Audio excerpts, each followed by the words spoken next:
Hello viewers, আসসালামু আলাইকুম। শুভ সকাল। ঘুম থেকে উঠেই দেখি আমার বাগানে অনেক ফুল ফুটেছে। তার মধ্যে প্রথমেই দরজা খুলে দেখি পিঙ্ক কালারের গোলাপ ফুল ফুটেছে। তো আমাদের বাসায় সব রঙেরই গোলাপ ফুলের গাছ আছে। তো এই গাছটাতে প্রচুর পরিমাণে কলি এবং ফুল সবসময়ই থাকে। আর এই যে এখানে আরেকটি গাছে লাল গোলাপ ফুটেছে। তো এই ফুলগুলো দেখে আমার মনটা খুবই খুবই খুবই খুশি হয়ে গিয়েছে। তো এই যে সকালে উঠে আমি গাছগুলোতে পানি দেই।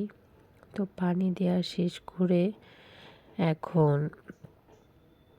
আমি সব গাছ দেখতেছি। এই যে এখানে একটা লেবু গাছ, এই লেবু গাছে অনেক ফুল এসেছে এবং প্রচুর লেবুর ফুল নিচে পড়েছে। এটা 12 মাসে লেবু ধরে। তো আমি আমার ছেলে মিলে বাগানে একটু গেলাম, দেখি কি কি বাগানে পড়েছে, কারণ বাগানে প্রচুর চালতা পড়তেছে আর সুপারি। তো আমি আর আমার ছেলে মিলে সুপারি কুড়াতে গেলাম। তো ওকেও সাথে নিলাম, ও খুব এনজয় করে এগুলো। তো অনেক সুপারি গাছে সুপারি পাক ধরেছে। তো সেই সুপারিগুলো আমি সকাল সকাল উঠে কুড়াই ফেলি। এই যে পাকা সুপারি, এই সুপারি আমরা সাধারণত পাকা সুপারি গাছ থেকে পেড়ে পানির মধ্যে এটা মজায় রাখি এবং পরে যখন এগুলো সুপারির দাম বেড়ে যায় তখন এগুলো সাধারণত বিক্রি করি। তো এখনও সেইভাবে সব সুপারি পাকেনি, কিছু কিছু পাকতেছে। তো যখন সবগুলোই পেকে যাবে তখন আমরা এগুলো পানিতে সংরক্ষণ করব রেখে, যেটাকে আমাদের আঞ্চলিক ভাষায় বলে সুপারি মজানো। তো এই যে অনেক সুপারি পড়ছে এবং আমার ছেলেও সুপারি কুড়ানোটা খুব এনজয় করে। আজকে সকালে খুব সকালে উঠেছি। উঠে আমি এই যে সুপারি গাছগুলোকে দেখাই। সুপারি গাছ, অনেক সুপারি গাছ এখানে, এবং সব গাছে মোটামুটি সুপারি পাকা শুরু হয়ে গিয়েছে এবং সুপারি গাছ থেকে সুপারি পাড়ানোটা অনেক কষ্টের। এই যে আমি প্রায় 15-20টার মতো সুপারি পেয়েছি। তো প্রতিদিনই এরকমই সুপারি পড়ে।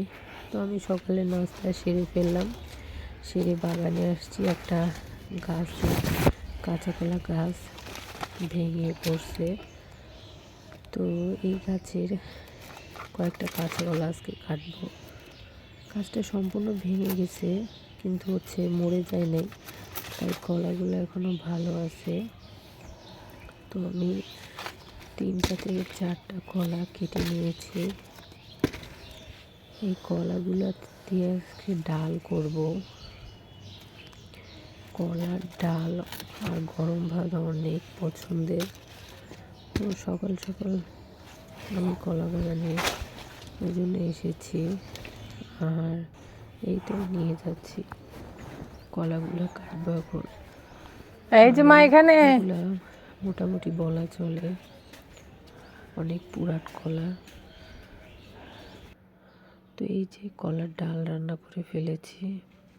তো এখন গরম ভাত দিয়ে কলার ডাল আমার বাচ্চাদেরকে খাওয়াবো আর আমি চা খাচ্ছি।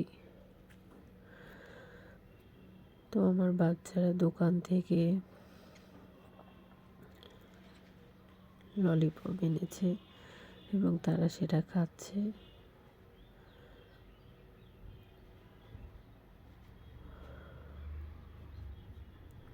তো এখন বাজে দুপুর 12টা। আমি সকালে আজকে হাঁটতে পারি নাই। আমি প্রতিদিনই হাঁটি প্রায় 30 মিনিট করে। তো আমি আমার হাঁটার কাজটা শেষ করতেছি। আর প্রতিটা সুস্থ মানুষেরই আধা ঘন্টা করে হাঁটা উচিত। আধা ঘন্টা বা 30 মিনিট বা 45 মিনিট হাঁটা উচিত। তো আমি আমার হাট প্রতিদিনই এটা অভ্যাস আমার। যদি সকালে কখনো মিস হয়ে যায় তো আমি এটা দুপুরবেলা বা বিকালে সেটা কমপ্লিট করে ফেলি। এই যে আমাদের বাসায় প্রচুর সুপারি গাছ লাগানো হয়েছে এবং এই গাছগুলো শীতের কারণে খুব দেরি করে বড় হচ্ছে। তো এখন দুপুর 2টা, আমরা বাসায় আমি, আমার মা, আমার বাচ্চা কাচ্চারা সবাই মিলে আমরা একটা বিয়ের দাওয়াতে যাচ্ছি।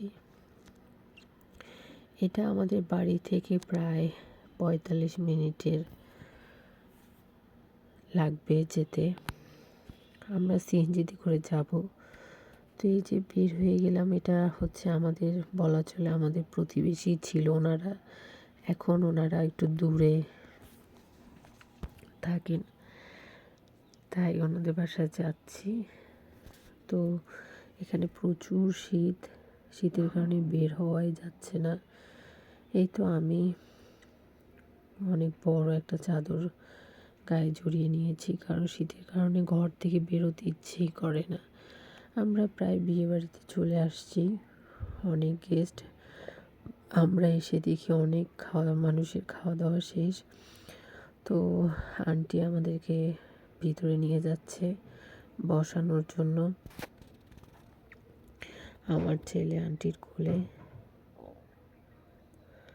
তো এই তো গ্রামের বিয়ে মানে হচ্ছে এরকম সামিয়ানা টাঙানো থাকবে আর গ্রামের লোকজনরা আসতেছে বিয়েতে। তো আমার মেয়ে এটা প্রথম এ ধরনের একটা বিয়ের অনুষ্ঠানে আসছে আর কি।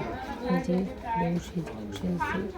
গ্রামের বিয়ে সবচেয়ে বউকে সকালে বসাই দিবে, কালকে যার বিয়ে হলো, টাকা দিবে। হ্যাঁ,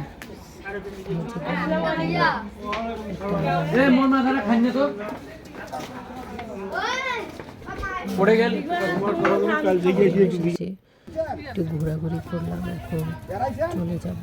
তাই আমরা একটা সিএনজি নিলাম। কতদূর পর্যন্ত পৌঁছে দিবে শুনে নাও। আমরা রওনা দেব আর সিএনজিটা নিয়ে চলে আসছি বাসায়। এই তো আমার মেয়ে ক্লে দিয়ে অনেক জিনিস বানাইছে, যেরকম আঙ্গুর, তারপর হচ্ছে আপেল, পেয়ারা। তো এই ছিল আমার আজকের ব্লগ। আমার ব্লগ যদি আপনাদের ভালো লাগে তো অবশ্যই আপনারা লাইক, কমেন্টস এবং সাবস্ক্রাইব করবেন। আল্লাহ হাফেজ।